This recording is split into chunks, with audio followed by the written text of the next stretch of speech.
సరే అని వెళ్ళిపోతుంది కోకిల. 4 రోజులాగి మళ్ళీ గద్దను డబ్బు అడుగుతుంది కోకిల. ఇంకా డబ్బు సమకూరలేదు, మరో 4 రోజుల్లో ఇచ్చేస్తానులే అని అంటుంది గద్ద. చేసేది లేక మౌనంగా వెళ్ళిపోతుంది కోకిల. 4 రోజుల తరువాత మళ్ళీ కోకిల గద్దను డబ్బులు అడుగుతుంది. నా వద్ద డబ్బులు ఎక్కడ ఉన్నాయి, నేను నీకు డబ్బులు ఇవ్వలేను అని మొండిగా సమాధానం చెబుతుంది గద్ద. అప్పుడు కోకిల కాకి వద్దకు వెళ్ళి, నీవు చెప్పావనే కదా గద్దకు వైద్యం చేశాను, ఆ రోజు జబ్బు తగ్గాక డబ్బు ఇస్తానని చెప్పిన గద్ద ఇప్పుడేమో ఇవ్వడం లేదు.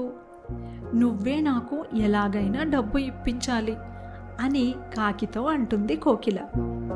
నాకేం సంబంధం లేదు, వైద్యం చేయించుకుంది గద్ద, డబ్బు ఇవ్వాల్సింది గద్ద. ఇప్పుడు గద్ద డబ్బు ఇవ్వకపోతే నేనేం చెయ్యాలి అని అంటుంది కాకి. కాకి మాటలకు కోపం వచ్చిన కోకిల న్యాయం చెయ్యమని నెమలి వద్దకు వెళ్తుంది.